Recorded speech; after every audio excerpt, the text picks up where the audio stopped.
નમસ્તે મિત્રો, આ વિડીયોમાં ધોરણ 12ના પાઠ્યપુસ્તકના એકમનું વિષયવસ્તુ સારાંશ આપેલ છે. એટલું જ નહીં પણ એની સાથે સાથે વિષયવસ્તુના અંતે આવતું વ્યાકરણ, જેમ કે શબ્દાર્થ કે જે સમાનાર્થી શબ્દમાં પણ પૂછાય છે. આ સિવાય રૂઢિપ્રયોગ, કહેવત, શબ્દ સમૂહ વગેરે પણ લીધેલા છે, જે ખાસ ઉપયોગી બનશે. આ વિડીયોની મદદથી તમે પ્રિલિમ પરીક્ષામાં MCQ પ્રશ્નના જવાબ આપી શકશો અને ટાટની મુખ્ય લેખિત પરીક્ષામાં વર્ણનાત્મક પ્રશ્નોના જવાબ પણ તમે આપી શકશો. મિત્રો, ઘણી મહેનત પછી આ વિડીયો આપ સૌ માટે બનાવેલ છે, તો સમય કાઢીને ખાસ એન્ડ સુધી જોઈ લેજો. વધુ સમય ન લેતા let's start video.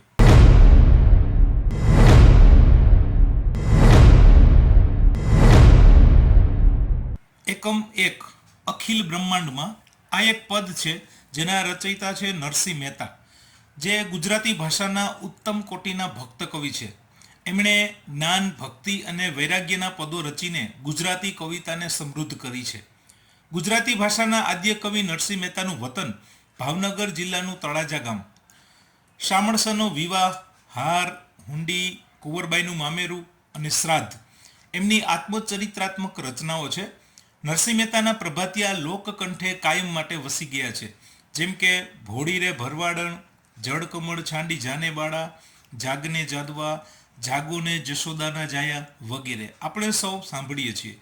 Narsinh Mehta આ પદમાં પરમ તત્વને સમજાવતા કહે છે કે સમગ્ર બ્રહ્માંડમાં એક શ્રીહરિ જ સર્વવ્યાપી છે, પણ બધાને એ જુદા જુદા રૂપે દેખાય છે. કવિ કહે છે કે હે કૃષ્ણ, તું સર્વવ્યાપી છે, તે જ આ રચના કરી છે. પવન તું છે, પાણી તું છે, ભૂમિ તું છે, તું જ શિવમાંથી જીવ થયો છે. વેદ એમ કહે છે કે કનક અને કુંડળ એ બેમાં કોઈ ફરક નથી. કનક એટલે સોનું. સોનામાંથી અનેક ઘાટના આભૂષણ આપણે બનાવીએ છીએ, પણ એ દરેક ઘાટમાં સોનું જ હોય છે. પણ પરમાત્મા વિશે આપણા ગ્રંથોએ જ ગરબડ કરી છે, મૂળ વાત કરી નથી. પરિણામે જેને જે ગમે એને એ સત્ય માની લે છે અને એને પૂજે છે. નરસિંહ મહેતા આગળ કહે છે કે વૃક્ષમાં બીજ તું અને બીજમાં વૃક્ષ પણ તું છે, એ બે એક જ છે. અંતમાં નરસિંહ મહેતા કહે છે કે મનથી શોધ કરતા આખરે છેલ્લે એક સત્ય સમજાયું કે પ્રીત કરવાથી જ પરમાત્મા પ્રેમથી પ્રગટ થશે. પરમાત્માનો સાક્ષાત્કાર કે અનુભવ કરવો હોય તો પ્રેમ ભક્તિથી જ થઈ શકે છે. આમ નરસિંહ મહેતા આ પદમાં પ્રેમરૂપી પરમ તત્વનો મહિમા સમજાવે છે.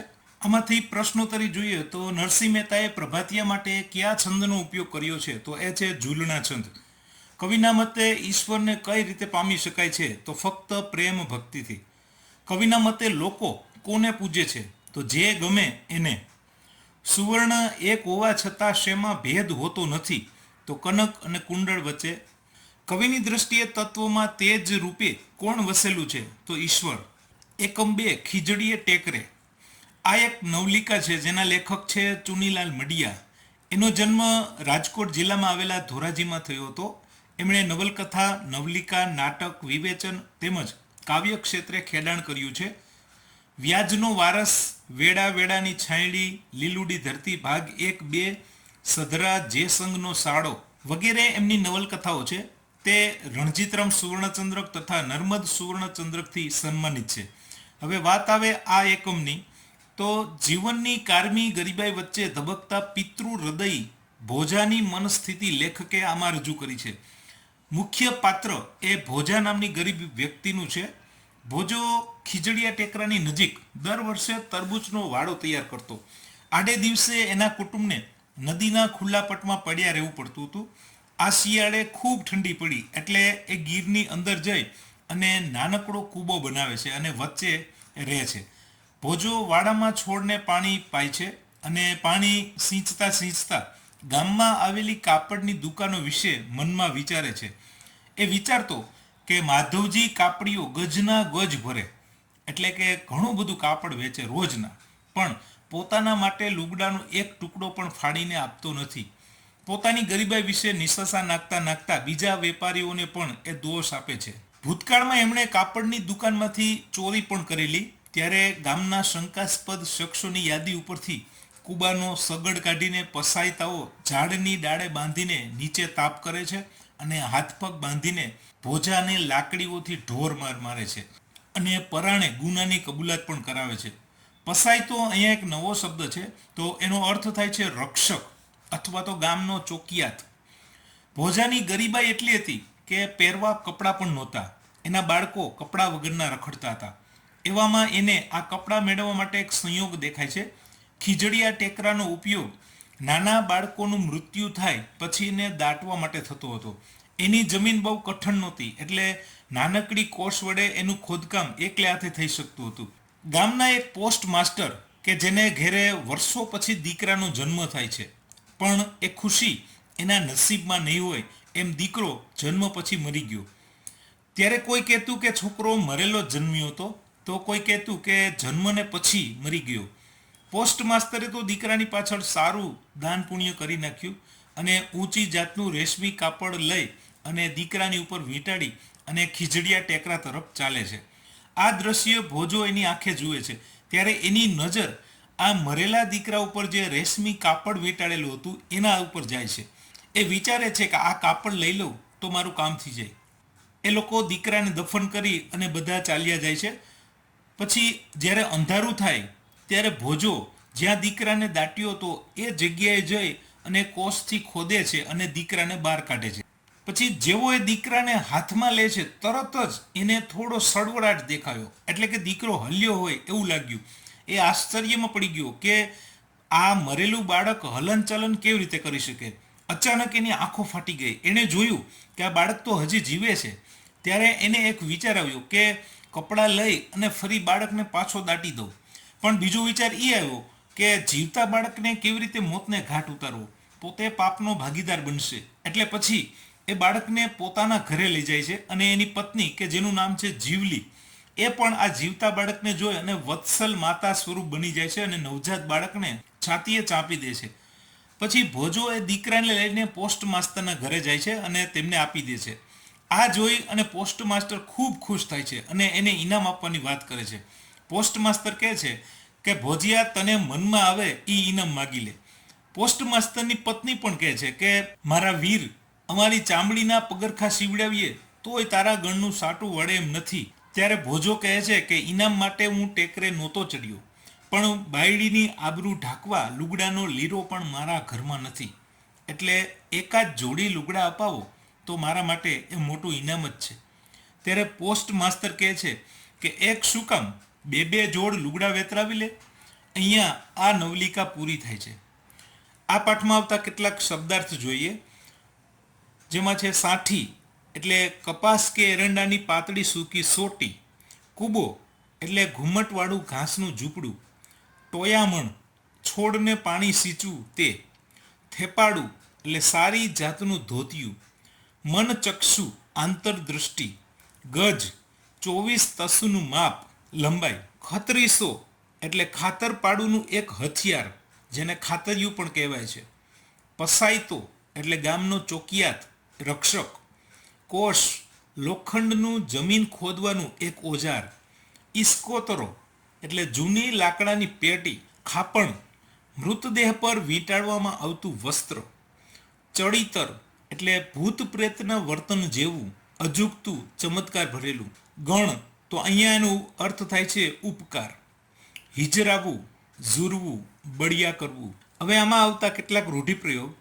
રવાડે ચડવું એટલે ખોટો માર્ગ લેવું, સગડ કાઢવા, બાતમી મેળવવી, હાથફેરો કરવો, ચોરી કરીને બધી જ વસ્તુઓ લઈ જવી, સરવાળા બાદબાકી ન કરવી એટલે કરવું કે ન કરવું એવી મથામણ ન કરવી, ડઘાઈ જવું, ગભરાઈને ચોંકી જવું, છોભીલા બનવું એટલે ભોઠપ અનુભવવી, હવાલે કરી દેવું, સોંપી દેવું, અડધી અડધી થઈ જવી, આનંદ વિભોર થઈ જવું.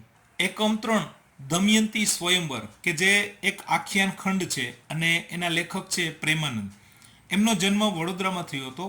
એમની યાદમાં વડોદરાની સાહિત્યની એક સંસ્થા પ્રેમાનંદ સાહિત્ય ભવન કે જેના દ્વારા પ્રેમાનંદ સુવર્ણચંદ્રક આપવામાં આવે છે. ગુજરાતી ભાષાને અન્ય ભાષા જેવું ગૌરવ ન મળે ત્યાં સુધી પાઘડી ન પહેરવાની પ્રતિજ્ઞા પ્રેમાનંદે લીધી હતી. પ્રેમાનંદનું મુખ્ય પ્રદાન આખ્યાન સ્વરૂપમાં છે અને પ્રેમાનંદને આખ્યાન કવિ શિરોમણી તરીકે ઓળખવામાં આવે છે. હવે વાત કરીએ આ એકમની, તો દમયંતી સ્વયંવર એ નળાખ્યાનનું એક કડવું છે, જેમાં વિદર્ભ દેશના રાજા ભીમકે એની પુત્રી દમયંતીનો સ્વયંવર યોજ્યો હતો. દમયંતી નળને જ વરમાળા પહેરાવશે એવું એમને નક્કી કર્યું હતું, પણ દમયંતીને પરણવા માટે ઇન્દ્ર, અગ્નિ, વરુણ અને જમ આ પણ ઉત્સુક હતા, અને એટલા માટે એ પણ નળ રાજાનું સ્વરૂપ ધારણ કરે છે અને સ્વયંવરમાં આવી જાય છે. દમયંતી જ્યારે સ્વયંવરમાં વરમાળા પહેરાવવા આવે છે, ત્યારે નળ રૂપે આવેલા આ ચાર દેવતાઓએ પણ પોતાની ડોક આગળ કરી. હવે દમયંતી વિચારમાં પડી કે આમાંથી સાચો નળ કયો છે. એ પોતાના પિતા પાસે જાય છે અને પોતાની આ સમસ્યા રજૂ કરે છે કે હું આમાંથી સાચો નળ કયો છે એને ઓળખી શકતી નથી, નળ 5 છે. ત્યારે એના પિતા ભીમક કહે છે કે એને ઓળખવું એકદમ સહેલું છે. આમાંથી જે દેવતા નળ સ્વરૂપે આવ્યા છે એમાં તું જોજે કે એની આંખ એક પણ પલકારો નહીં કરે, એના વસ્ત્રો એકદમ સ્વચ્છ હશે, એ અંતરિક્ષમાં ઊભા છે. તો તું આવી રીતે એને ઓળખી લેજે કે આમાંથી કોણ સાચો નળ છે, તો તને ખ્યાલ આવી જશે. પછી દમયંતી ફરી સ્વયંવરમાં આવે છે અને ફરી આ દેવતાઓ પોતાની ડોક આગળ કરે છે. ત્યારે દેવતાઓ એકબીજા સામે રોષે ભરાય છે અને એકબીજાને જ શ્રાપ આપે છે. ઇન્દ્રએ અગ્નિને શાપ આપ્યો કે તમે વાનરમુખ થઈ જાઓ. અગ્નિએ ઇન્દ્રને શાપ આપ્યો કે તમે રીંછમુખ થઈ જાઓ. અને વરુણ દેવે યમને શાપ આપ્યો કે તમે માંજાર મુખ થઈ જાઓ. માંજાર મુખ એટલે બિલાડાનું મુખ. અને ધર્મે વરુણને શ્રાપ આપ્યો કે તમે શ્વાન મુખ થઈ જાઓ. હવે રીંછ, વાનર, શ્વાન અને માંજાર આ ચારેયને જોઈને દમયંતી કહે કે વાહ, 4 રૂડા વર આવી ગયા. ત્યારે ઇન્દ્ર અન્ય દેવતાઓને કહે છે કે આપણે સૌએ ખોટો વેશ લીધો. યમ કહે છે કે આપણે હાસ્યપાત્ર થઈએ છીએ, આપણે એકબીજાની અંદર ગુસ્સો કરવાની કે એકબીજા ઉપર રોષ કરવાની કોઈ જરૂર નથી. ત્યાર પછી દેવતાઓ એકબીજાને શાપથી મુક્ત કરે છે અને ફરી દમયંતી સ્વયંવરમાં આવે છે. ત્યારે ફરી એક સમાન પાછા 5 નળ એમને દેખાય છે. ત્યારે દમયંતી એના પિતાનું નામ એને પૂછે છે કે તમારા પિતાનું નામ શું છે? ત્યારે જવાબમાં વીરસેન પાંચેયના બાપ એવો જવાબ આપે છે. પણ દમયંતીને આ 5માંથી એકેય પસંદ પડતું નથી. આગળ નારદજી આ દેવતાઓની પત્નીને લઈને આવે છે. ત્યારે એની સામે આ દેવતાઓ સંકોચ પામે છે અને દરેક દેવ નળ અને દમયંતીને વરદાન આપે છે. ઇન્દ્ર વરદાન આપતા કહે છે કે 1,00,000 વર્ષ સુધી ન સુકાય એવી કમળમાળા હું તમને આપું છું અને એક અશ્વ મંત્ર પણ આપું છું. અગ્નિદેવ વરદાન આપે છે કે નળ અગ્નિથી ક્યારેય દાઝશે નહીં અને નળ જ્યારે પણ તેને યાદ કરશે ત્યારે એ તાત્કાલિક હાજર થશે. ધર્મ વરદાન આપે છે કે નળ જ્યાં સુધી રાજ ભોગવશે ત્યાં સુધી એના રાજ્યમાં કોઈને પણ રોગ નહીં થાય અને નળની કથાનું જે પણ કોઈ વાંચન કરશે એને જીવનમાં કદી માંગવું નહીં પડે. વરુણદેવ વરદાન આપે છે કે તારા રાજ્યમાં સૂકું વૃક્ષ પણ નવપલ્લવિત થઈ જશે, એટલે કે નવા પાન આવશે, અને નળ જ્યારે પણ સંભાળશે એટલે કે યાદ કરશે એટલે તરત જ જળ ઉત્પન્ન થશે, વર્ષા થશે. આમ કહી અને આ દેવતાઓ વિમાનમાં બેસી અને સ્વર્ગમાં જાય છે અને દમયંતી આનંદિત થઈ જાય છે અને નળ રાજાને વરમાળા પહેરાવે છે. પછી રાજા ભીમક એની દીકરી દમયંતીને વળાવે છે. રસ્તામાં એને કળિયુગ અને દ્વાપર સામા મળે છે. નારદ ઋષિએ દમયંતીને પરણવા માટે આ બંનેને મોકલ્યા હતા, એટલે એ પણ ઉતાવળે શ્વાસે હાંફળા ફાફડા રસ્તામાં સામા મળે છે.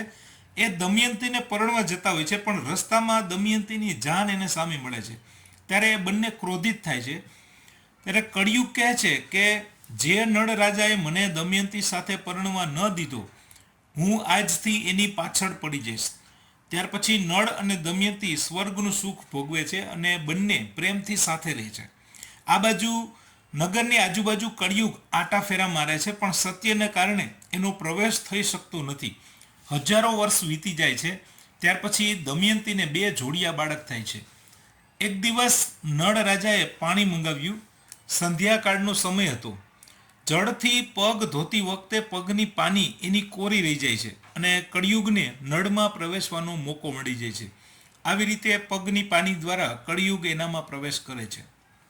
આમાં આવતા શબ્દાર્થમાંથી ક્યારેક પ્રશ્ન પણ પૂછાઈ શકે છે, જેમ કે દમયંતી સ્વયંવરમાં નળ રાજા માટે કયો શબ્દ વપરાયો છે? તો જવાબ છે નૈષદ રાય. અન્ય શબ્દાર્થ જોઈએ. નિમિષ એટલે આંખનો પલકારો અથવા પડ. હુતાશન એટલે અગ્નિ. વહની એટલે પણ અગ્નિ. ભૂપાળ રાજા. કડીકાળ કળિયુગનો સમય. ગાભરી એટલે ભયભીત. વીરજ એટલે સ્વચ્છ. વરુણ પાણીના અધિષ્ઠાતા દેવ. મહિષ એટલે પાડો. પેર એટલે પ્રકાર અથવા ભાત ભાતના. પુષ્કર એટલે નળ રાજાના પિતરાઈ ભાઈ. સેજવા એટલે પથારી અને પાગ એટલે પગ. હવે નેક્સ્ટ એકમ 4 સત્યાગ્રહાશ્રમ. આ એક જીવન પ્રસંગ છે જેના લેખક છે વિનોબા ભાવે, જેનું મૂળ નામ વિનાયક રાવ નરહરી ભાવે હતું. એનો જન્મ મહારાષ્ટ્રના રાયગઢ જિલ્લાના ગાગોદા ગામમાં થયો હતો. એમના પિતાને વડોદરામાં નોકરી હોવાથી શરૂઆતના વર્ષ ગુજરાતમાં વીત્યા. યુવાનીમાં એમણે ગૃહ ત્યાગ કર્યો અને ગાંધીજીની સ્વાતંત્ર્યની લડતમાં જોડાવાને લીધે ફરીથી ગુજરાતમાં વસવાટ કરવાનું થયું. એમણે ભૂદાન યાત્રા નિમિત્તે ભારત ભ્રમણ કરીને ગરીબો માટે હજારો એકર જમીન એકત્ર કરેલી. તે ગાંધીજીના આધ્યાત્મિક વારસદાર હતા. બાળપણથી જ બંગાળ અને હિમાલય આ બે સ્થળે જવા વિનોબાની ઈચ્છા હતી. વિનોબાના મત મુજબ બંગાળની ક્રાંતિ અને હિમાલયની શાંતિ આ બંનેનો સમન્વય એમને ગાંધીજીમાં દેખાયો. વિનોબા ગાંધીજી પ્રત્યે આકર્ષિત હતા. એમને એમનું વ્યક્તિત્વ ખૂબ ગમતું. અહિંસા વિશે પત્ર દ્વારા ગાંધીજીને પ્રશ્ન પૂછતા ત્યારે ગાંધીજીએ કહ્યું કે થોડા દિવસ મારી પાસે આશ્રમમાં આવો અને રહો તો ધીરે ધીરે વાતચીત થતી રહેશે. એટલે પછી વિનોબાજી ગાંધીજી પાસે મળવા જાય છે. જ્યારે વિનોબાજી ગાંધીજી પાસે મળવા આવે છે એ સમયે ગાંધીજી શાક સમારતા હતા. આ જોઈને વિનોબાજીને આશ્ચર્ય થયું કે રાષ્ટ્ર નેતા શાકભાજી પણ સુધારે, આવું તો ક્યારેય સાંભળ્યું નથી. એટલે પહેલી જ વારના દર્શને એમને શ્રમનો પાઠ મળ્યો. ગાંધીજીના આશ્રમનું ધ્યેય વિશ્વ હિતને અનુકૂળ દેશ સેવા છે. આ વાત વિનોબાને સ્પર્શી ગઈ અને ગાંધીજીના તે અનુયાયી બની ગયા. વિનોબા પોતાની ખામી ખુલ્લા દિલે દર્શાવે છે. જેમ કે એ કહે છે કે હું જંગલી જાનવર જેવો છું. બાપુના ચરણોમાં બેસીને જ પોતે અસભ્ય માણસમાંથી સેવક બન્યો છું. એ સેવાને ભગવાનની પૂજાનું સાધન અને જનતાને પોતાના સ્વામી માનતા. તે એક વિદ્વાન પાસે સંસ્કૃત શીખ્યા અને વિવિધ ગ્રંથોનો એમણે અભ્યાસ કર્યો. એક વર્ષની રજા લઈને વિનોબાએ સંસ્કૃતનો અભ્યાસ કર્યો. તેમણે ઉપનિષદ, ગીતા, બ્રહ્મસૂત્ર અને પતંજલિ યોગ દર્શન તેમજ ન્યાયસૂત્ર જેવા ગ્રંથનો અભ્યાસ કર્યો. બીજું કામ એમણે એની તબિયત સુધારવા ફરવા જવાનું અને અનાજ દળવાનું કામ શરૂ કર્યું. એ પછી 300 નમસ્કાર શરૂ કર્યા. આ સિવાય ગીતાના નિઃશુલ્ક વર્ગો ચલાવ્યા. પુસ્તકાલયને મદદ કરવા માટે ઘંટીએ દળવાનો વર્ગ પણ એમણે શરૂ કર્યો. એમાં નિયમ હતો કે બધાએ બસ શેર દળવાનો 1 પૈસો લેવાનો અને આ જે પૈસા આમાંથી ભેગા થાય એ પૈસા પુસ્તકાલયમાં આપી દેવાના. આવી રીતે 2 મહિના સુધી આ વર્ગ ચાલે છે અને આવી રીતે વિનોબાએ 2 મહિના પછી પુસ્તકાલય માટે 400 પુસ્તકો જમા કર્યા. વિનોબા ભાવેએ 1951માં ભૂદાન યાત્રાનો પ્રારંભ કર્યો હતો. એ યાત્રા સ્વૈચ્છિક ભૂમિ સુધાર માટેની હતી. એમની કોશિશ હતી કે ભૂમિનો પુનઃ વિતરણ ફક્ત સરકારી કાયદાથી નહીં પણ એક આંદોલનના માધ્યમથી સફળ કોશિશ કરવી જોઈએ. એમણે સર્વોદય સમાજની સ્થાપના કરી. એનો ઉદ્દેશ અહિંસાત્મક રીતે દેશમાં સામાજિક પરિવર્તન લાવવાનો હતો. વિનોબાએ એ વર્ષમાં 400 માઇલનો પગપાળા પ્રવાસ કર્યો હતો. હવે આમાં આવતા શબ્દ સમૂહ માટે એક શબ્દ જોઈએ તો અગાઉ ન બન્યું હોય એવું, જેને અપૂર્વ. સદાચરણના નિયમો દર્શાવતી પત્રિકા એટલે નિયમ પત્રિકા. બ્રહ્મ વિદ્યાનું પ્રતિપાદન કરતો ગ્રંથ ઉપનિષદ. સ્થિર સમત્વશીલ બુદ્ધિવાળું, સ્થિત પ્રજ્ઞ. આત્માનું જ્ઞાન હોય તે એટલે આત્મજ્ઞાની. ગુરુ પાસેથી વ્રત, નિયમ કે મંત્ર લેવો તે સંન્યાસ, જેને દીક્ષા કહેવાય છે. મન, વાણી અને કર્મથી પણ કોઈ હિંસા ન કરવાની વૃત્તિ એટલે અહિંસા. 5 ઇન્દ્રિયો પર અંકુશ રાખવો તે બ્રહ્મચર્ય. જરૂરિયાત કરતાં વધારે વાપરવું તે ચોરી છે એમ માની એનું પાલન કરવું તે એટલે અસ્તેય. સંગ્રહ ન કરવો તે અપરિગ્રહ. અને લાસ્ટ સ્વાદ વિનાનું ખાવાનું વ્રત એટલે અસ્વાદ વ્રત. હવે આમાંથી કેટલાક ક્વેશ્ચન બને છે. વિનોબા ભાવેના જીવનનો એક પ્રસંગ સત્યાગ્રહાશ્રમ એ શેમાંથી લેવામાં આવ્યું છે? તો જવાબ છે અહિંસાની ખોજ. બાળપણથી કયા બે સ્થળે જવાની વિનોબાની ઈચ્છા હતી? તો બંગાળ અને હિમાલય.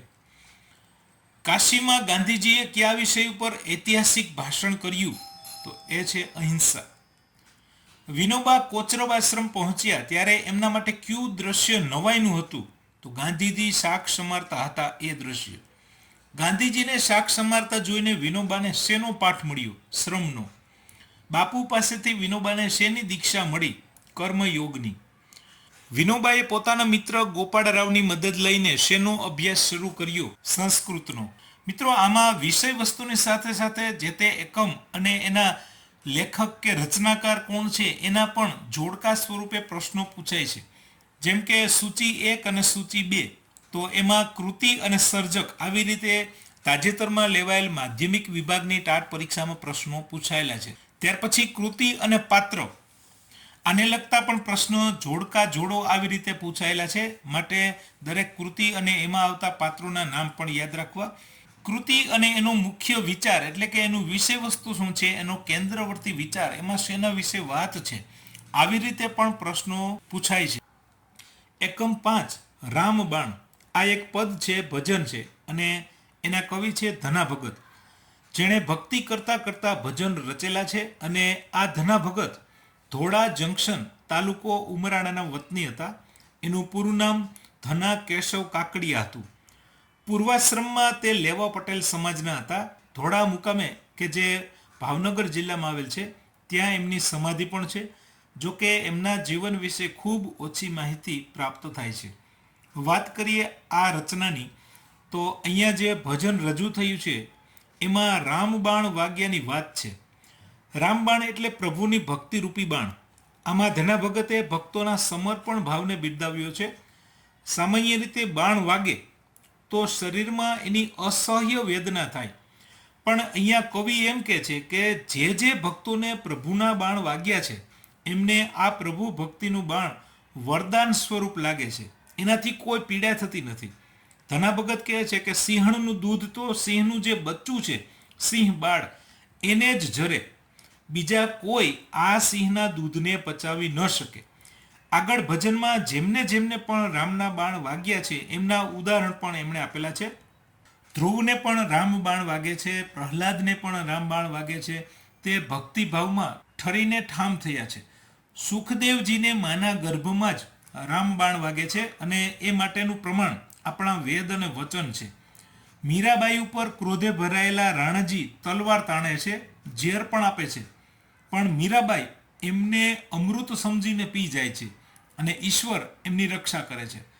નરસિંહ મહેતાની હુંડી ભગવાન સ્વીકારે છે અને ખરા સમયે દોડીને એમના કામ કરે છે. આમ અનેક સંતોનો ભગવાને ઉદ્ધાર કર્યો છે એ હકીકત ધના ભગત સમજે છે. મયુર ધ્વજ રાજાનું ઉદાહરણ આપી ધના ભગત કહે છે કે મયુર ધ્વજ રાજાનું મન જીતવા સાક્ષાત હરિ એ સમયે આવ્યા હતા. એ સમયે મયુર ધ્વજ એનું મસ્તક કરવતથી વેરવા માંડ્યા હતા, પણ ખરા સમયે એના પત્ની અને પુત્ર આ બંને કરવતને એના હાથમાંથી ખેંચી લેવાનો પ્રયત્ન કરે છે અને બચાવવાની કોશિશ કરે છે. સાચા ભક્ત હોય એમણે પોતાનું જીવન પરમાત્મામાં ઓરઘોડ કરી દીધું હોય છે, એમને સમર્પિત કરી દીધું હોય છે. એમના માટે પરમાત્મા જ સર્વસ્વ હોય છે. જીવનમાં કોઈ પણ સંઘર્ષ આવે કે મુશ્કેલી ભર્યો સમય આવે ત્યારે પરમાત્મા એમની વારે આવે છે, એમની રક્ષા કરે છે અને એમાંથી ઉગારી લે છે. રામબાણ ભજનનો આ મર્મ છે, આ એનો મુખ્ય વિચાર છે. આમાંથી પ્રશ્ન જોઈએ તો ધના ભગતનું પૂરું નામ શું હતું? તો ધના કેશવ કાકડિયા. ધના ભગત કઈ સદીમાં થઈ ગયા? તો 18મી સદીમાં. ધના ભગતની સમાધિ ક્યાં આવેલી છે? તો ધોળા મુકામે કે જે જિલ્લો ભાવનગરમાં આવેલ છે. રામબાણ કૃતિનો સાહિત્ય પ્રકાર કયો છે? તો એ છે પદ, ભજન. સાક્ષાત હરિ કયા રાજાનું મન હરવા આવ્યા હતા? તો એ છે મયુર ધ્વજ. રામબાણ શબ્દનો અર્થ શું થાય છે? તો પ્રભુની ભક્તિ રૂપી બાણ. મૂરખ મનમાં શું જાણતો નથી? તો પ્રભુ ભક્તિનો આનંદ કેવો છે એ જાણતો નથી. એકમ 6 ઉછીનું માગનારાઓ. તો આ એક હાસ્ય નિબંધ છે જેના લેખક છે નટવરલાલ પ્રભુલાલ બુચ. લેખકે મુખ્યત્વે હાસ્ય નિબંધ, હાસ્યરસના કાવ્ય અને પ્રહસનો લખ્યા છે, એટલે કે એકાંકી. રામરોટી પહેલી, રામરોટી બીજી ઉર્ફે બનાવટી ફૂલો, રામરોટી ત્રીજી, છેલવેલું, હળવા ફૂલ, કાગળના કેસુડા વગેરે એમના નોંધપાત્ર પુસ્તકો છે. ગુજરાતી સાહિત્ય પરિષદનું જ્યોતિન્દ્ર દવે હાસ્ય પારિતોષક એમને મળેલું છે અને દર્શક ફાઉન્ડેશન તરફથી એમને દર્શક એવોર્ડ પણ મળેલ છે. વાત કરીએ આ એકમની, તો આ એકમ રામરોટી બીજીમાંથી લેવામાં આવેલો છે. આ હાસ્ય નિબંધમાં લેખકે ઉછીનું માગનારાની સ્વાર્થી મનોવૃત્તિ વિશે વાત કરી છે અને તેમને ઉછીનું માગવામાં કોઈ લાજ શરમ નથી હોતી. એની આખી જિંદગી પારકાની વસ્તુનો ઉપયોગ કરવામાં જ જાય છે. ઉછીની માગેલી મોંઘી વસ્તુ પણ તૂટી જાય તો એને જરા પણ અફસોસ કે દુઃખ પણ થતું નથી. અરે હદ તો ત્યાં થાય છે કે પોતાનાથી તૂટેલી વસ્તુનો દોષ એ વસ્તુના માલિક ઉપર નાખે છે. ઉછીનું માગનાર ઉછીનું ક્યારેય આપતા નથી. ક્યારેક ભૂલે ચૂકે આપણે એમની પાસે કાંઈ ઉછીનું માગવા જઈએ તો એમની દૂધ બગડી ગયું કે વપરાઈ ગયું જ હોય છે. ચા ખાંડ સવારે ખલાસ જ થયા હોય છે. લેખક એમના પાડોશમાં રહેતા લવંગી બેનનું ઉદાહરણ આપતા કહે છે કે અમારા ઘરમાં ટંક પેટી રાખવા માટે લોખંડના સારા મજબૂત સ્ટેન્ડ છે. હવે આ પાડોશી લવંગી બેનની નજર આ સ્ટેન્ડ ઉપર પડે છે અને એક દિવસ આવીને લેખકની પત્નીને કહે છે કે બેન, તમારા લોખંડના ઘોડા ઉછીના વાપરવા અમને આપો ને. તમારે જોઈએ તો એના બદલામાં હું તમને ઈંટો આપું. લેખક કહે છે કે ઉછીનું માગનારની નજર ગીધ જેવી હોય છે. જેમ તાજા મરેલા જાનવરની સૌથી પહેલા ગીધને ખબર પડે છે, એમ આપણા ઘરમાં કોઈ નવી ચીજ કે વસ્તુ આવે તો તરત જ આવા ઉછીનું માગનારની નજર સૌથી પહેલા પડે છે અને તે મનમાં એવું જ માનતા હોય કે આ વસ્તુ એના માટે જ આવી છે. લેખક આગળ કહે છે કે ઉછીનું લઈ જાય તો એમાં કંઈ વાંધો નહીં, પણ પાછું આપતા નથી. એટલા માટે અમારે કેટલીક વસ્તુઓ તો એની ગણતરીએ જ વધારે જ લાવવી પડતી. જો એમ ન કરીએ તો કેટલાક પ્રસંગ એવા આવતા કે જ્યારે અમારી વસ્તુઓ લોકો ઉછીને લઈ જતા અને અમારે જ્યારે જરૂર હોય ત્યારે અમને ન મળતી અને અમારે એના વગર કામ ચલાવી લેવું પડતું. ઉછીનું માગનારની એક બીજી પણ ખાસિયત હોય છે કે ઉછીની લીધેલ વસ્તુ એ લાપરવાહીથી વાપરે છે, કારણ કે એમની તો એ હોતી નથી અને જ્યારે વસ્તુ ભાંગે તૂટે ત્યારે કાં તો એ વસ્તુનો વાંક કાઢે છે અથવા તો આપણો વાંક કાઢે છે. થોડા વર્ષ પહેલાં નારંગીનો રસ કાઢવાના નવી જાતના કાચના સંચા નીકળેલા, એટલે લેખક થોડાક સંતરા અને એક સંચો ઘરે લાવે છે. હવે એના પાડોશમાં રહેતા ગીધુભાઈ અને મેનાબેન આ જોઈ જાય છે અને તરત જ આવીને કહે છે કે રસ કાઢવાનો સંચો લાવ્યા, લાવો તો જરા, જોઈએ તો ખરા કે કેવું કામ આપે છે. 2 નારંગી પણ ઉછીને આપજો. આમ કહી અને તે નારંગી અને સંચો 2 લઈ જાય છે. થોડી વાર પછી ગીધુભાઈ એમના ઘરે આવે છે અને કહે છે કે ભલા ભાઈ, આવો જાપાનીઝ માલ ન લેતા હોય તો. પેલા સંચા વડે મેનાએ 1 ચમચો રસ તો માંડ કાઢ્યો છે, ત્યાં તો મેનાના હાથમાંથી સંચો નીચે પડી ગયો અને ટુકડે ટુકડા થઈ ગયો. હવે ફરીવાર લાવો ત્યારે બ્રિટિશ બનાવટનો સારી કંપનીનો લાવજો. દુકાનદારે તમને છેતર્યા હોય એવું લાગે છે, બાકી સંચામાં તળતો પહેલેથી જ હશે, નહીતર આમ તૂટે નહીં. લેખકના 2 પ્રાઇમસમાંથી એક પ્રાઇમસ તો મેનાબેનના ઘેર કાયમ માટે ઉછીનો રહેતો. લેખક આવો જ એક બીજો કિસ્સો કહે છે કે અમારું શાક સુધારવાનું ચપ્પુ આ રીતે મોટા ભાગે પાડોશીના ઘેર જ રહેતું. હવે ચપ્પુ તો એક એવી ચીજ છે કે જેની વારંવાર જરૂર પડે, રોજ જરૂર પડે. અને લેખક પછી છેલ્લે કંટાળી અને એમને શરમાવવાના ઈરાદાથી એક વખત બજારમાંથી નવું ચપ્પુ ખરીદી લાવ્યા અને કહ્યું કે મેનાબેન, લ્યો આ ચપ્પુ. તમારે અમારી પાસે રોજ માગવા આવવું પડે એના કરતાં મને થયું કે એક ચપ્પુ જ તમને લઈ આવી દઉં અને આપી દઉં. હવે આ નવું ચપ્પુ તમે જ રાખજો. તો એમને જરા પણ શરમાયા વગર શાંતિથી ચપ્પુ લઈ લીધું અને કહ્યું કે સારું કર્યું, તમે અમારી એક તકલીફ તો ઓછી કરી. થોડા દિવસ પછી ગીધુભાઈ લેખકને એના ઘેરે બોલાવે છે અને લેખકે ભેટમાં જે ચપ્પુ આપ્યું હતું એ ચપ્પુ અડધું પાનું ભાંગેલ એમને બતાવે છે અને કહે છે કે આ જોયું, મેના અત્યારે આ ચપ્પુથી કોળું કાપતી હતી અને અચાનક એનું પાનું બટકી ગયું અને ચપ્પુ એના હાથમાંથી છટકીને સામે બાજુ ઉડીને પડ્યું. સારું થયું કે વિરુદ્ધ દિશામાં ન ઉડ્યું, નહીતર સીધું મેનાની છાતીમાં જ લાગી જાત. ભલા આવું અજાણી બનાવટનું ચપ્પુ ન લેતા હોય તો. હવે જ્યારે નવું લેવા જાઓ ત્યારે મને સાથે લઈ જજો. હું તમને હાસમ કટલેરી વાળા ત્યાંથી સારું અને સસ્તું ચપ્પુ અપાવીશ. લેખક કહે છે કે ઉછીની વસ્તુ માગવાના સ્વભાવવાળા જે લોકો છે એ આપણી પાસેથી કોઈ પણ વસ્તુ માગી શકે છે. રેશમી કપડાં, કિંમતી કેમેરા, મૂલ્યવાન ઘરેણાં, એ ગમે તે બિંદાસ માગી લે, એને જરા પણ સંકોચ નથી થતો. અને જ્યારે આપણે કંઈક માગવું હોય તો આપણને 100 વાર વિચાર આવે.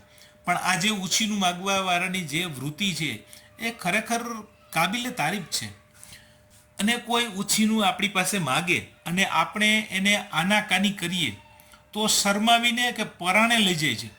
લેખક કહે છે કે અમારા ગામમાં ઘણા વર્ષો પહેલાં એક ડોશીમાં હતા, એનું નામ જ ઉછી ડોશી પડી ગયું હતું. એ જ્યારે મરણ પથારીએ પડ્યા ત્યારે એમના માટે એક વેદ સારવાર માટે આવે છે, ચેક કરવા માટે. પછી બધું ચેક કરીને નાડી જોઈ અને વેદ પૂછે છે કે ડોશીમાં તમારી છેલ્લી ઈચ્છા કોઈ ખરી? ત્યારે ડોશીમાં જવાબ આપે છે કે તમારું 2 વર્ષનું આયુષ્ય ઉછીનું આપો તો હું મારા દીકરાનો નાનો દીકરો જે છે એ પરણવા જેવડો થયો છે તો એને પરણેલો જોઈ અને પછી મરું. હવે જોગાનું જોગ બનવા જોગ એવું થાય છે કે સવારે આ વેદરાજનું મૃત્યુ થાય છે અને ડોશીમાં 2 વર્ષ જીવે છે. અને 2 વર્ષ પછી જ્યારે ડોશીમાં ફરી માંદા પડે ત્યારે એના કુટુંબી કે કોઈ પણ ડૉક્ટર એના ખાટલા પાસે ફરકતા નથી. કારણ કે બધાને એક જ બીક છે કે ડોશી આયુષ્ય ઉછીની માગશે તો અહીંયા આ હાસ્ય નિબંધ પૂરો થાય છે. આમાંથી કેટલાક પ્રશ્નો જોઈએ તો ઉછીનું માગનાર પાસે કયો ગુણ હોતો નથી? તો કઈ વસ્તુ મંગાય અને કઈ વસ્તુ ના મંગાય એ ગુણ. ઉછીનું માગનારાઓ હાસ્ય નિબંધ શેમાંથી લેવામાં આવ્યો છે? તો એ છે રામ રોટી બીજી. લેખકના માટે ઉછીનું માગનારની નજર કોના જેવી હોય છે? ગીધ જેવી. ઉછી ડોશી વૈદ્ય પાસે શું માગે છે? તો એ છે 2 વર્ષનું આયુષ્ય. આમાં આવતા કેટલાક રૂઢિપ્રયોગ: રોડવી લેવું એટલે ચલાવી લેવું, ઠઠિયા રહેવું લાચારી ભોગવવી અથવા સમસમી જવું, ભોઠા પડવું છોભીલા પડવું શરમાવા જેવું થવું, ખોટી ઠરવી જૂઠા પડવું કે જૂઠા પુરવાર થવું, ચોર કોટવાળને દંડે પોતે ગુનેગાર હોવા છતાં સામાને ગળે પડવું અથવા તો તેના પર આરોપ મૂકવો, ઘર ભાંગતું બચી જવું તો ગૃહસ્થ જીવન કે ઘર સંસાર બરબાદ થતાં બચી જવું, મરણ પથારીએ પડવું જીવનની અંતિમ અવસ્થાવાળી માંદગી આવવી, ઉલાડ ધરાડ ન હોવું આગળ પાછળની ચિંતા ન હોવી, વળતા પાણી થવા રોગમાં સુધારો થવો. એકમ 7 શ્યામ રંગ સમીપે. આ એક પદ છે, ગરબી છે, જેના કવિ છે દયારામ. એમનો જન્મ નર્મદા કાંઠે આવેલા ચાણોદ ગામમાં થયો હતો. એમણે 3 વાર ભારતના તીર્થધામોની યાત્રા કરી હતી અને વૈષ્ણવ સંપ્રદાયની ઘણી રચનાઓ કરી હતી. એમના પદ ગરબી તરીકે ઓળખાય છે. આ ભક્ત કવિએ લખેલી કૃષ્ણ લીલાની ગરબીઓ ગુજરાતી સાહિત્યમાં અજોડ છે. એમની ગરબીઓમાં ભાવની મધુરતા છે અને એને અભિવ્યક્ત કરતી ભાષા રસભરી અને મીઠી છે. ઢાળની વિવિધતાથી આ ગરબીઓ ખૂબ લોકપ્રિય બની છે. ગરબી ઉપરાંત એમણે કેટલાક આખ્યાનો, ભક્તિનો બોધ આપતા પદો પણ રચેલા છે. જિંદગીભર અપરિણિત રહેલા આ કવિએ પોતાનું સમગ્ર જીવન કૃષ્ણ ભક્તિમાં સમર્પિત કરી દીધું હતું. અહીંયા જે પદ રજૂ થયેલ છે એ ગરબીમાં કવિએ કૃષ્ણ પ્રત્યેના ગોપીના પ્રેમ ભાવને કૃત્રિમ રોષની વાણીમાં વ્યક્ત કર્યો છે. ગોપીનું મન કૃષ્ણમય હોવાથી એને કાળા રંગની વસ્તુઓમાં કૃષ્ણ દેખાય છે અને એટલા માટે એ કાળા રંગની વસ્તુઓનો ત્યાગ કરવાનો ગોપી સંકલ્પ કરે છે. પણ આવો સંકલ્પ લાંબો સમય ટકવાનો નથી એ પણ કહે છે. કારણ કે કૃષ્ણ સાથેના પ્રેમ ભાવને છોડવા એનું મન તૈયાર થતું નથી. ગોપી કહે છે કે હું હવે આંખમાં કાજળ નહીં લગાવું, કસ્તુરીની બિંદી પણ નહીં લગાવું, કોકિલ શ્યામ છે એટલે એ શબ્દ પણ કાને નહીં સાંભળું, કાગવાણીને સુકન્યા નહીં ગણું, કાળા વાદળ તરફ તો નજર પણ નહીં કરું. આ બધું કરી શકશે પણ કૃષ્ણ પણ શ્યામ છે એટલે કાળા છે તો એની પાસે ગયા વગર કે એને જોયા વગર રહી નહીં શકે એવું એમને લાગે છે. આમ ગોપીનો કૃત્રિમ રોષ એટલે કે બનાવટી રોષ લાંબો સમય રહેશે નહીં. એકમ 8 અમરનાથની યાત્રાએ. આ એક પ્રવાસ નિબંધ છે જેની લેખિકા છે વિનોદિની રમણલાલ નીલકંઠ. આ નિબંધમાં પ્રવાસ દરમિયાન થયેલા અનુભવો લેખિકા વર્ણવે છે. ચંદનવાડી શબ્દમાં ગુજરાતીઓને તથા લેખિકાને પણ પોતાપણું લાગે છે. ઘોડેસવારી કરી પહેલગામથી ચંદનવાડીએ જતા જતા પ્રકૃતિની પ્રતિક્ષણ બદલાતી કુદરતી શોભા અને એમાંથી થતો સંગીતનો આભાસ એ માણે છે. લેખિકાને અમરનાથની યાત્રા વખતે જે અનુભવ થાય છે એનું આમાં વર્ણન છે. પહેલગામથી શરૂઆતથી જ શેષ નદીના કાંઠે થઈને રસ્તો ચાલ્યો જાય છે. કાશ્મીરનો વૈશાખ એટલે ત્યાંની વસંત ઋતુ, નદી કાંઠે અભિરામ વનરાય, સફરજનના ઝાડ ઉપર દૂધ જેવા થોડા ફૂલના ગુચ્છા, આ બધું એમને ખૂબ જ ગમ્યું હતું. સફરજનના ઝાડ જોઈ અને લેખિકાના મનમાં એક અંગ્રેજી પંક્તિ રટણ કરવા માંડી, a thing of beauty is joy forever. યાત્રા માટે એમણે બુલબુલ, રાજા અને નિશાત આવા 3 ઘોડા રાખી લીધા હતા. એના રસ્તાઓ ખૂબ જ વિકટ હતા એટલે પાણીદાર ઘોડા ઉપર બેસીને જ યાત્રા કરવી પડે. ત્યાં એમાંય જો વરસાદ પડે તો સાંકડા વોકડાઓ નદીની જેમ વહેવા માંડે એટલે એ સમયે રસ્તો ઓળંગવું પણ મુશ્કેલ બની જાય. પહાડ પર જે પગથિયું છે એ પણ લપસણી થઈ જાય. સહેજ પણ ભૂલ થાય, પગ લપસે તો જીવ જાય. રસ્તામાં ચાલતા ચાલતા ઝાડ, ફૂલ અને વનપંખીઓને જોવાની ખૂબ મજા આવતી. શેષ નદીના બદલાતા વિવિધ સ્વરૂપોનું સૌંદર્ય વરસાદમાં પલળીને પણ લેખિકા માણે છે. શાંતિથી વહી જતી શેષ નદીને જોઈ અને લેખિકાને લાગે છે કે જેમ તોફાની કન્યા સાસરે ગયા પછી વિનમ્ર, ડાય અને ગંભીર બની જાય છે, એવી જ રીતે આ નદી પણ એકદમ શાંત અને ઠરેલ હોય એવું લાગે છે. કુદરતના ન્યારા રૂપ જોઈ પાછા પહેલગામ આવી પલંગમાં સૂવાનું એમને સુખદ લાગે છે. એક શાંતિનો અનુભવ થાય છે. એ વાતને અંતે જીવનના ચિંતન સાથે એ જોડે છે. આ વિધાનનો મર્મ એ છે કે જિંદગી આખીના પ્રવાસનો અંત એટલે કે એ પણ આવો જ હોય છે. એટલે કે મૃત્યુ પણ આવું સુખદ લાગવું જોઈએ. એમાં પ્રશ્નો જોઈએ તો લેખિકાના મતે અમરનાથ યાત્રા કરવી કયા સમયમાં સરળ પડે છે? અષાઢ કે શ્રાવણ માસમાં. લેખિકાએ અમરનાથ યાત્રા શેના દ્વારા કરી? તો પાણીદાર ઘોડા દ્વારા. અમરનાથની યાત્રા માટે લેખિકાના ઘોડાના નામ શું હતા? તો બુલબુલ, રાજા અને નિશાત. શેષ નદીને કેવો ભેરું મળી ગયો? વરસાદ જેવો સમાન ધર્મી. વરસાદ જેવો સમાન ધર્મી ભેરું મળતા શેષ નદી કેવી બની ગઈ? તો ઉલ્લાસવંતી. લેખિકાએ કોને ખાતર છેલ્લી મજલ જતી કરી હતી? તો એ છે દીકરી રંજના માટે. શબ્દ સમૂહ માટે એક શબ્દ. ઘરના જેવો ગાઢ સંબંધ ધરાવનારું, ઘરવટ ભર્યું. જેને જુવાની ફૂટી હોય એવી સ્ત્રી, મુગ્ધા. ઝાડ, વેલા, ઘાસ વગેરેનો ભરાવો, જાડી. જ્યાં દેશ પરદેશની જાણવા અને જોવા જોગ વસ્તુઓ એકઠી કરી હોય એ સ્થળ, સંગ્રહ સ્થાન. એકમ 9 ભવના અબોલા. આ એક લોકગીત છે. ભવના અબોલા આ લોકગીતમાં સાસરિયામાં દુઃખ વેઠતી દીકરી પોતાની નાજુક પરિસ્થિતિ વર્ણવે છે. એના પતિ સાથે એને અબોલા છે. પતિ એની સાથે બોલતા નથી અને પતિને મનાવવાના એ ઘણા બધા પ્રયાસ કરે છે પણ એનો પતિ માનતો નથી. એનો ઉકેલ લાવવા એ સમડી મારફત એના દાદાને સંદેશો મોકલે છે અને સમડીને કહે છે કે બેની મારો સંદેશો તું લઈ જા, મારા દાદાની ડેલીએ જઈને કહેજે કે તમારી દીકરીને દુઃખ પડ્યા છે.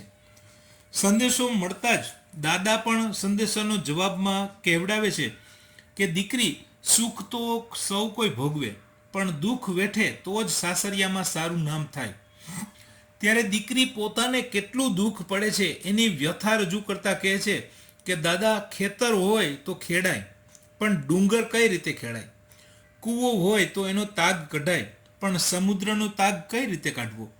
દાદા, ઢાંઢો હોય તો વેચીએ, પણ પેલો પરણેલો પતિ કેમ વેચાય? ઢાંઢો એટલે કે બળદ.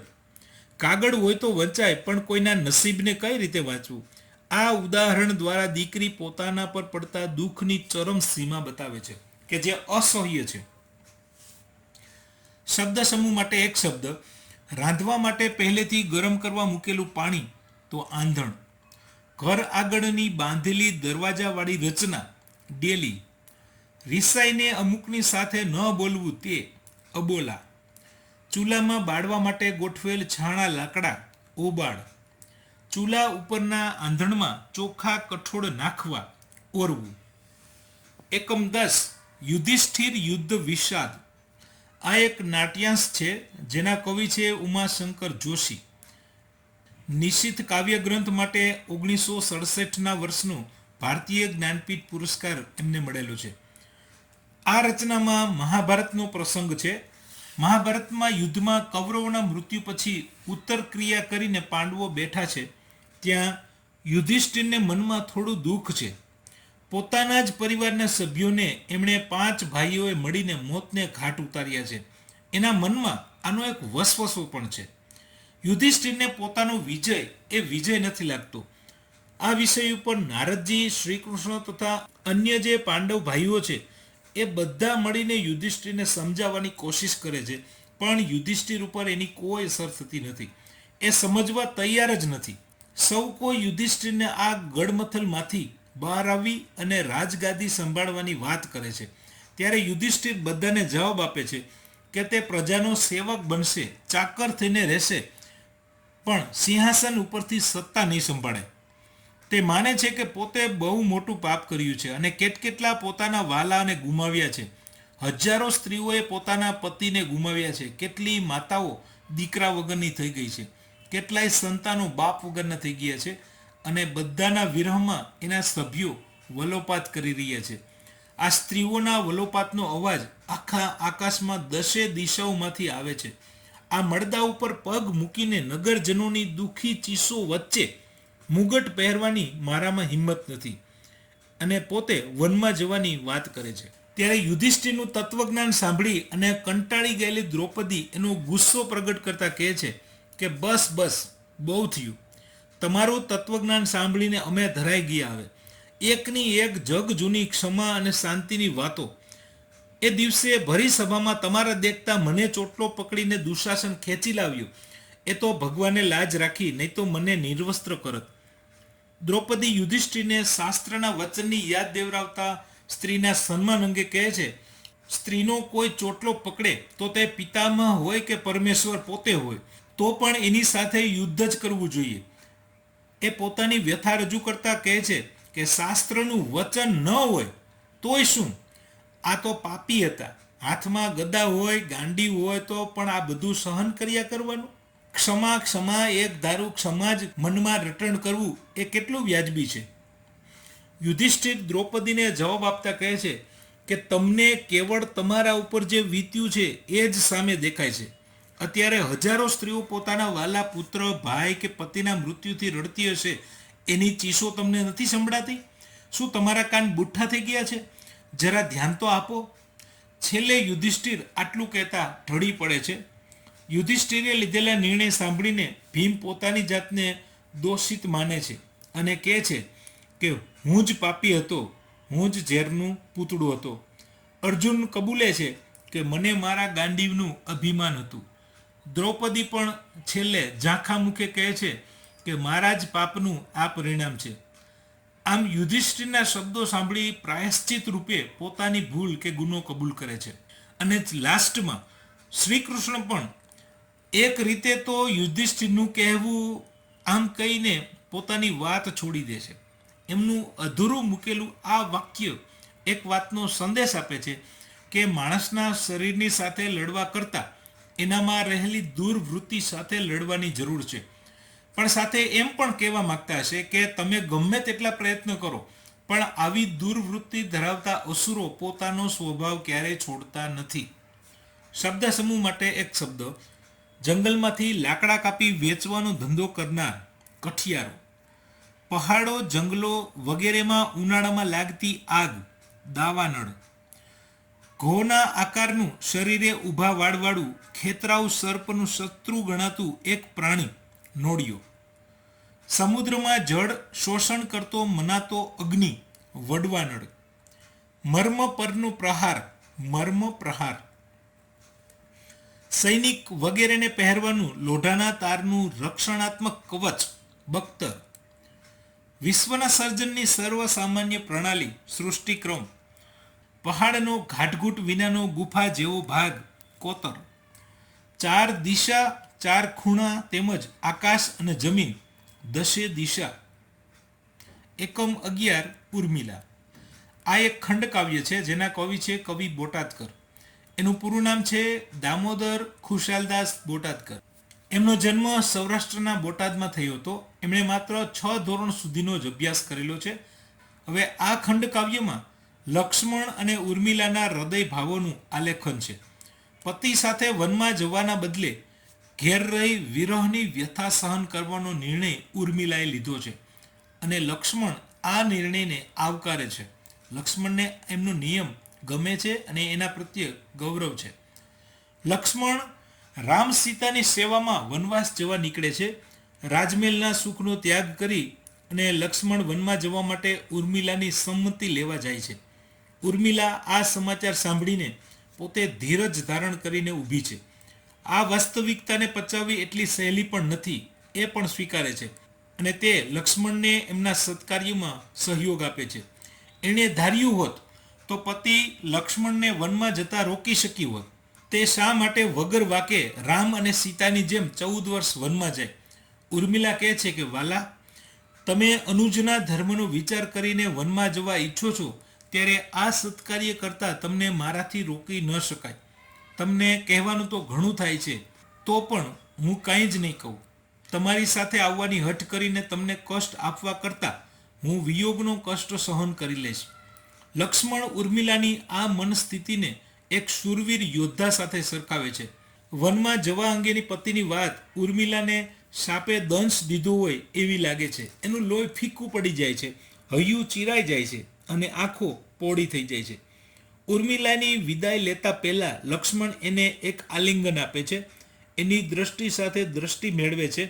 પછી લક્ષ્મણ ત્યાંથી ચાલી નીકળે છે. લક્ષ્મણ જાય છે એની પીઠ જોઈને મૂર્તિ સમાન ઉર્મિલા મૂર્છા ખાઈને સીધી જમીન ઉપર ઢળી પડે છે. અહીંયા આ ખંડકાવ્ય પૂરું થાય છે. ઉર્મિલા શા માટે બહાવરી બની છે? લક્ષ્મણ પણ વનમાં જવાના છે એ વાત સમજવા વિવશ બનીને ઉર્મિલા બહાવરી બની છે. દૂરથી પતિને આવતા જોઈ ઉર્મિલા શું વિચારે છે? તો ઉર્મિલાના મનમાં હજારો વસમાં વિચારો આવે છે. ઉર્મિલાને સંમતિ માંગવા આવેલ લક્ષ્મણ કેવા લાગે છે? જાણે પોતે કોઈ અપરાધ કર્યો હોય એવા. પોતાને વનમાં જવા લક્ષ્મણ ઉર્મિલાને કયું કારણ બતાવે છે? રામ સીતાની સેવા કરવાનું. લક્ષ્મણે ઉર્મિલાને કોની સાથે સરખામણી કરી છે? એક શૂરવીર યોદ્ધા સાથે. ઉર્મિલા ખંડકાવ્ય છાંદસ છે કે અછાંદસ? તો છાંદસ. આ ખંડકાવ્ય કેટલા છંદમાં રચાયું છે? તો એ છે 3 છંદમાં. ઉર્મિલા કાવ્યનો સાહિત્ય પ્રકાર જણાવો. ખંડકાવ્ય. એકમ 12 સૌજન્યશીલ પ્રભાશંકર. આ એક ચરિત્ર લેખ છે જેના લેખક છે મુકુંદરાય પારાશર્ય. આમાં લેખકે પ્રભાશંકર પટ્ટણીના વ્યક્તિત્વ અને એના જીવનના કેટલાક પ્રસંગો વિશે વાત કરી છે. પ્રભાશંકર કે જે ભાવનગર રાજ્યમાં સામાન્ય શિક્ષક હતા, પણ સામાન્ય શિક્ષકથી લઈને ભાવનગર રાજ્યના દિવાન પદ સુધીની સફર પ્રભાશંકરે ખેડી છે. એમના વ્યક્તિત્વની કેટલીક વિશેષતાઓ જેમ કે નિરાભિમાન, પરહિત પરાયણતા, દૃઢતા, સહૃદયતા, કોમળતા વગેરે ગુણોએ સૌનું દિલ જીતી લીધું હતું. સત્તા, સંપત્તિ, પદ અને કીર્તિ ને ઠોકર મારીને એમણે વફાદારીનો ધર્મ નિભાવ્યો હતો. એમના કેટલાક પ્રસંગો આ ચરિત્ર લેખમાં આપેલા છે. સૌરાષ્ટ્રના મોરબી ગામમાં ગરીબ બ્રાહ્મણ પરિવારમાં પ્રભાશંકરનો જન્મ થયો હતો. હિન્દના દેશી રાજ્યોના માનવંતા સલાહકાર બન્યા અને બ્રિટિશ સલ્તનતનો વિશ્વાસ મેળવીને ઇન્ડિયા કાઉન્સિલ તથા લીગ ઓફ નેશન્સમાં એમણે સ્થાન મેળવ્યું. ગાંધીજીના અંગત મિત્ર રહીને પણ એ કાર્ય કરી ચૂક્યા છે. ભાવનગરના મહારાજા કૃષ્ણકુમારસિંહજીનું નામ આપણે બધાએ સાંભળ્યું છે, પણ આમાં વાત વર્ષો પહેલાંની છે. કૃષ્ણકુમારસિંહજીના પિતા એટલે કે ભાવસિંહજીના સમયની વાત છે.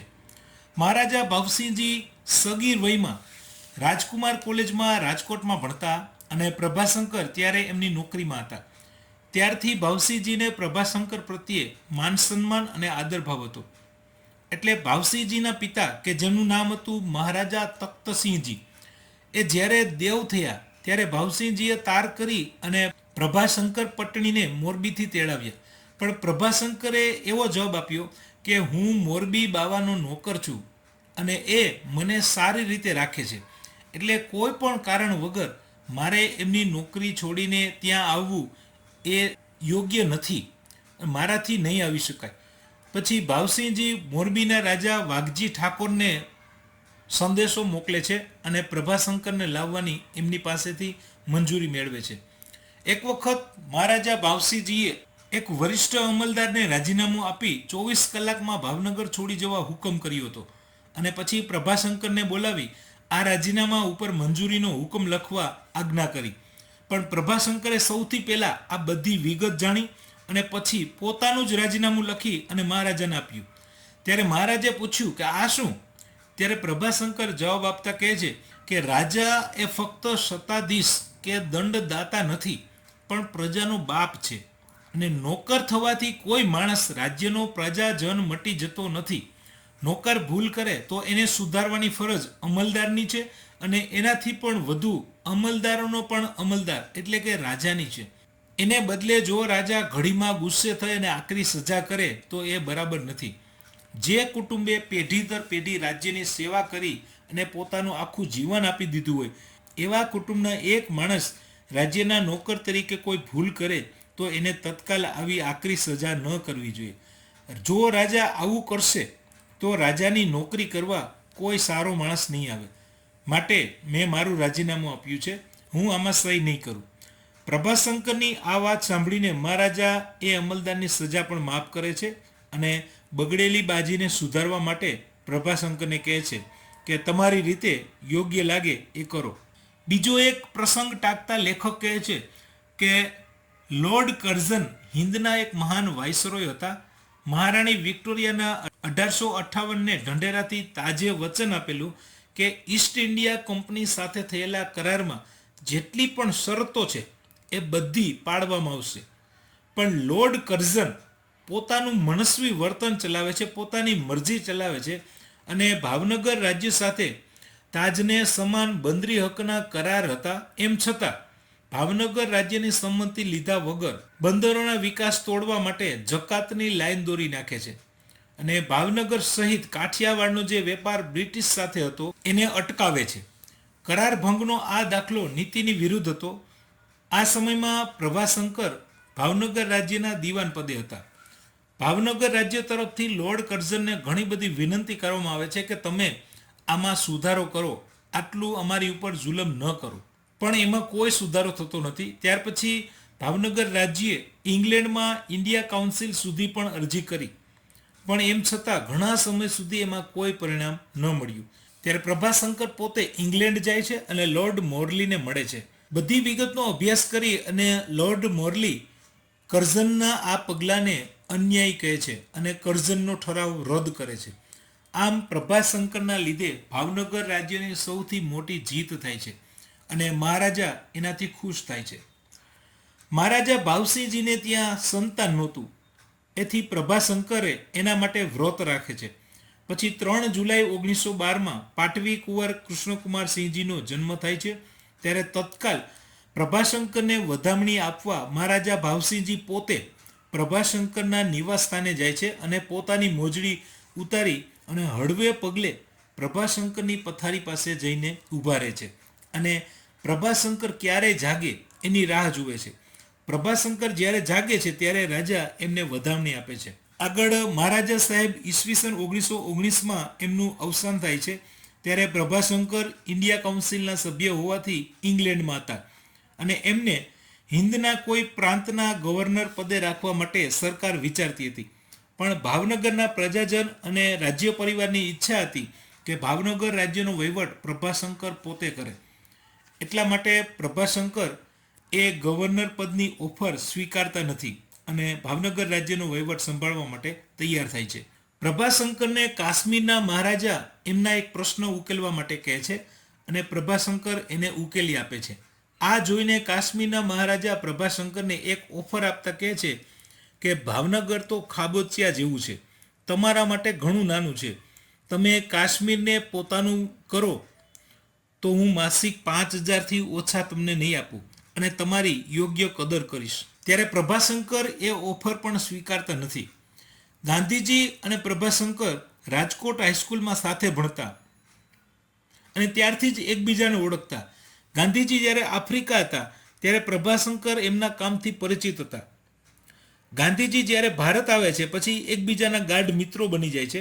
એમ છતાં જ્યારે પણ પોતાને સત્ય લાગતી હોય એવી વાત આવે તો પ્રભાશંકર ગાંધીજીને પણ તરત કહી દેતા.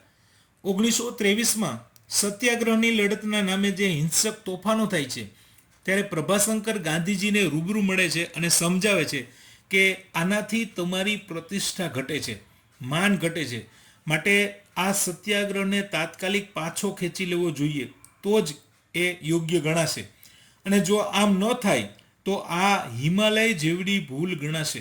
અને આ વાત ગાંધીજીને પણ સાચી લાગે છે અને ગાંધીજી પોતે આ સત્યાગ્રહ પાછો ખેંચી લે છે. બીજી ગોળમેજી પરિષદમાં પ્રભાશંકરને પણ આમંત્રણ હતું પણ તે ગયા નહીં અને ગાંધીજીને મોકલે છે. ઇંગ્લેન્ડમાં પ્રભાશંકર ગાંધીજીને સમજાવીને એમનું એક તૈલ ચિત્ર બનાવવા માટે રાજી કરે છે. એમની ઈચ્છા હતી કે ભારતને જ્યારે પણ સ્વતંત્રતા મળે ત્યારે એમની વડી ધારાસભાને એ ચિત્ર ભેટ આપશે. તે આ ચિત્ર તૈયાર કરે છે અને પોતાની પાસે એક પેટીમાં રાખે છે, એ કોઈને આપતા નથી. અને પ્રભાશંકર જ્યારે એમ લાગે છે કે હવે મારા જીવનનો અંત સમય આવી ગયો છે ત્યારે એમના મોટા પુત્ર શ્રી અનંતરાયને બોલાવે છે અને આ પેટી એમને સોંપે છે અને કહે છે કે આ તૈલચિત્ર ગાંધીજીનું છે. ભારતને જ્યારે પણ સ્વતંત્રતા મળે ત્યારે વડી ધારાસભાને ભેટ આપવાનું છે. અહીંયા આ કૃતિ પૂરી થાય છે. આમાં આવતા શબ્દ જોઈએ. સૌજન્ય એટલે ભલાઈ, સુજનતા. હજુર દરબારી કે મુસલમાની વિવેકમાં વપરાતો ઉદ્ગાર, હાજરી, તહેનાત. રીપુ એટલે દુશ્મન. બંદરી હક એટલે બંદર પરનો હક. પાટવી કુંવર એટલે સૌથી મોટો પુત્ર અથવા ગાદી વારસ. નિસ્પૃહતા એટલે સ્પર્શે નહીં તેવું. મારા એટલે કોઈને મારી નાખવા મોકલેલો માણસ. અનઋણી એટલે કે અઋણી. અનિરુદ્ધ એટલે રોકેલું. એડમિનિસ્ટ્રેટર એટલે સંચાલક અથવા તો વહીવટકર્તા. પરહિત પરાયણતા એટલે બીજાના હિતાર્થે કાર્ય કરવું. દંડદાતા એટલે સજા આપનારો. 71 મહાત્માના માણસ. આ એક નવલિકા છે જેના સર્જક છે ધીરુબેન પટેલ. ટૂંકી વાર્તા, નવલકથા અને એકાંકી ક્ષેત્રે યશસ્વી પ્રદાન કરનાર ધીરુબેન ગોરધનભાઈ પટેલનો જન્મ વડોદરામાં થયો હતો. વાત કરીએ આ કૃતિની તો આમાં વાર્તા નાયક મણિભાઈની ગાંધી નિષ્ઠા લેખિકાએ રજૂ કરી છે. જેલ જીવનની રાજકીય પરેશાની અને કુટુંબ જીવનની સામાજિક વિટંબણાઓ વચ્ચે સ્વસ્થ તટસ્થ રહીને સ્વાતંત્ર્ય વીરોની ઝાંખી આ નવલિકા કરાવે છે. આમાં વાર્તાના નાયક મણિભાઈની ગાંધી નિષ્ઠા લેખિકાએ રજૂ કરી છે. મણિભાઈ રાષ્ટ્રીય જુવાળમાં આઝાદીની ચળવળમાં જોડાય છે અને એમાં એ પોતે જેલમાં જાય છે. ખરી વાર્તા હવે શરૂ થાય છે કારણ કે મણિભાઈનો સ્વભાવ એવો કે એનાથી કોઈની ગાળ સહન ન થાય. નાનપણથી જ એની તાસીર એવી હતી કે કોઈનો તોછડો બોલ સાંભળતા જ એનું લોહી ઉકળી ઉઠતું અને ગુસ્સે થઈ જતા.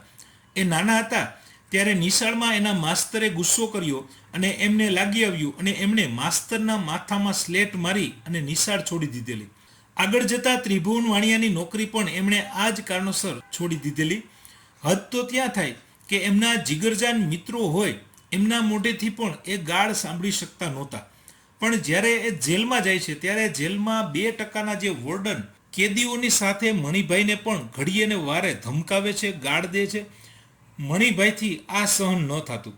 ગાળ સાંભળે એટલે એના મનમાં જંગલી ઘોડાનું ટોળું ધરતી ધમરોડતું હોય એવું લાગે અને પ્રચંડ ગુસ્સો એના મનમાં જાગતો અને શરીર ઉપર કાબુ ન રહે.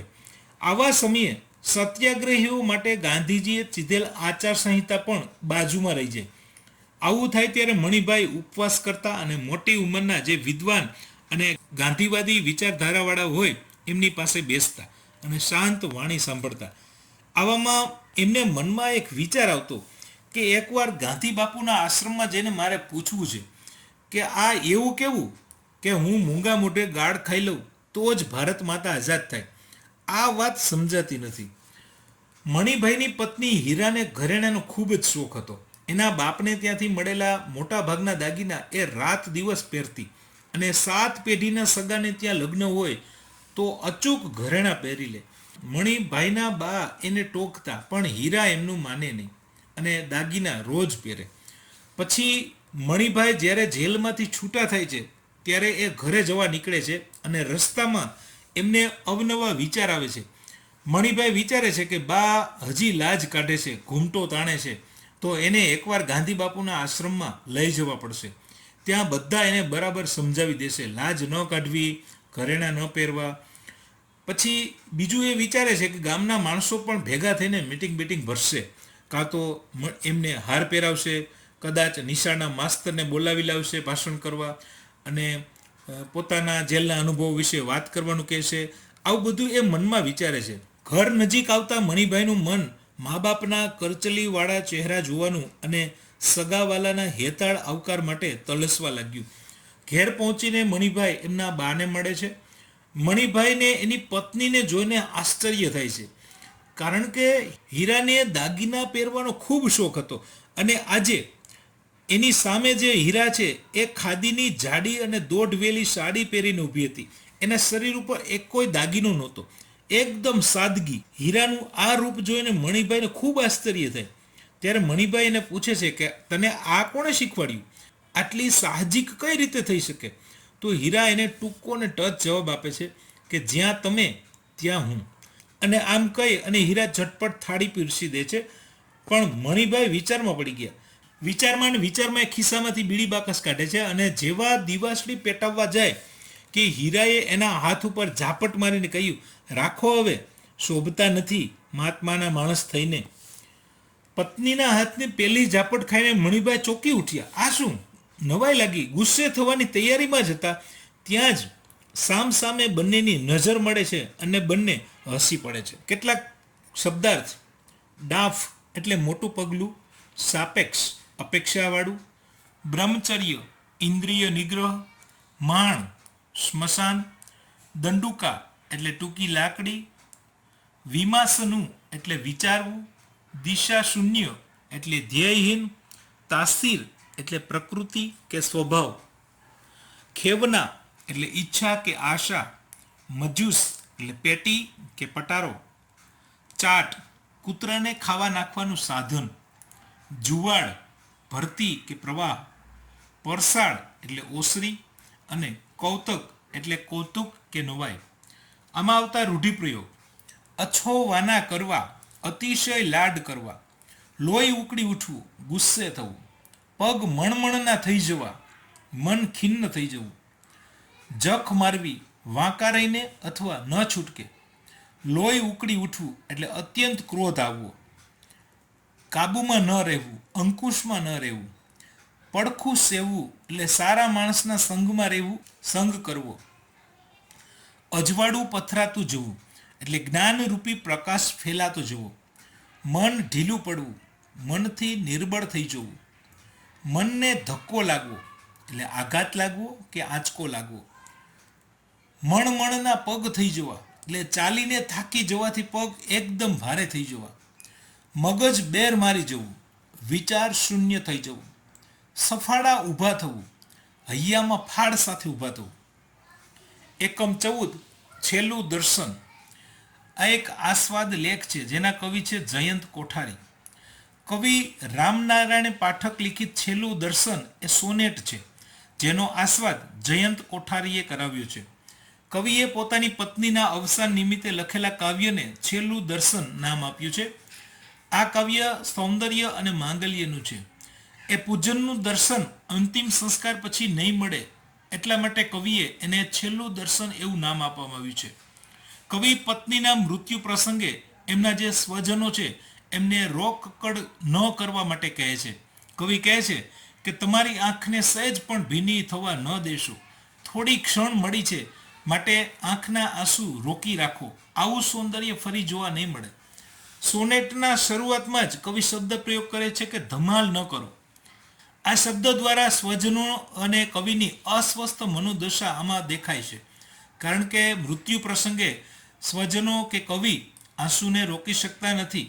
એ બધાની રોકકડથી આખું વાતાવરણ શોકમય બની જાય છે. એટલા માટે ધમાલ ન કરો એમ કહી અને કવિ બધાને આંસુ ન સારવા માટે વિનંતી કરે છે. કવિ કહે છે કે અગરબત્તી, દીપ, ચંદન, ગુલાબ અને કંકુ એની પાસે મૂકો, એની પત્ની પાસે. ફૂલ તથા શ્રીફળ પણ મૂકો. અને બીજી વિનંતી કરે છે કે એના શરીર ઉપરથી એક પણ ચિહ્ન લેતા નહીં, રહેવા દેજો. જે સૌંદર્ય અંત સુધી સદા એમની સાથે વિકસતું રહ્યું છે એ સૌંદર્ય ભલે અખંડ રહ્યું. હૃદયમાં એનું સ્થાન હવે કોઈ સ્વજન પૂરી શકશે નહીં. કવિ અગ્નિદેવને સંબોધીને કહે છે કે હે અગ્નિ, તારી સાક્ષીએ અમારું મિલન થયું હતું અને તારી પાસે જ અમે જુદા થઈએ છીએ. જે નષ્ટ થયું છે એનો શોક નહીં, એટલે કે એનું દુઃખ નહીં, પણ જે પ્રાપ્ત થયું હતું એમની પત્ની સાથેનો જે એમને સમય વિતાવ્યો હતો, એમની જે યાદ છે, એની ધન્યતા એ છેલ્લું દર્શન કાવ્યનો મુખ્ય સૂર છે. એકમ 15 જુઓ. આ એક ગઝલ છે જેના કવિ છે શ્યામ સાધુ, જેનું મૂળું નામ શામળદાસ મૂળદાસ સોલંકી છે. એમનું વતન જૂનાગઢ. યાયાવારી એમનો પ્રથમ ગઝલ સંગ્રહ છે. કવિ આ ગઝલમાં કહેવા માંગે છે કે જે અશક્ય છે એને શક્ય કરી શકાય કે નહીં એ જોવાનું છે. જીવનમાં દરેક વસ્તુ શક્ય બનતી નથી. દરેક શેરમાં કવિએ આ જ ભાવ અલગ અલગ વસ્તુને સામસામે મૂકીને સમજાવ્યો છે. પથ્થર એ જડ છે, એટલે કે નિર્જીવ છે, આપણે સમજીએ છીએ. એને બોલાવવાના તમે ગમે એટલા પ્રયત્ન કરો પણ એ નકામા છે, એ ક્યારેય બોલી શકે નહીં. જીવનમાં દરેકને મળવું સહેલું છે, પણ કોઈના જીવનમાં છાયારૂપ બનવું એટલે કે મદદરૂપ બનવું એ મુશ્કેલ છે. એના માટે હૃદયની ઉદાર ભાવના જોઈએ. પરોપકારની ભાવના હોવી એ સહેલી વાત નથી. આગળના શેરમાં કવિ નગરને અબુધ બાળકની સાથે સરખાવે છે કે નગર એ એક અબુધ બાળક જેવું છે. કેમ કે કોઈ પણ નગરમાં આવે એટલે નગરના જીવનથી લલચાઈ જાય છે. કાચબાની ધીમી ગતિ પરથી સમય જાણી શકાતો નથી. અરીસામાં દરેકના પ્રતિબિંબ ઝીલાય છે, પણ એની સાથે સંબંધો બાંધી શકાતા નથી. માટે કોઈને આંખોમાં એટલે કે હૃદયમાં સ્થાન આપવું જરૂરી છે. સંબંધો બાંધવા સહેલા છે, પણ ટકાવી રાખવા અઘરા છે. મિત્રો, સમયના અભાવે દરેક એકમ આમાં હું લઈ શક્યો નથી, પણ જેટલા એકમ આમાં રજૂ કર્યા છે એમાં મારી કોશિશ છે કે વિષય વસ્તુને પૂરતો ન્યાય મળે અને તમે ઓછા સમયમાં આનાથી પરિચિત થઈ શકો અને એના આધારે પરીક્ષામાં જો કોઈ પ્રશ્ન પૂછાય તો તમે જવાબ આપી શકો. વિડીયો કેવો લાગ્યો કોમેન્ટ જરૂર કરજો, મને ગમશે.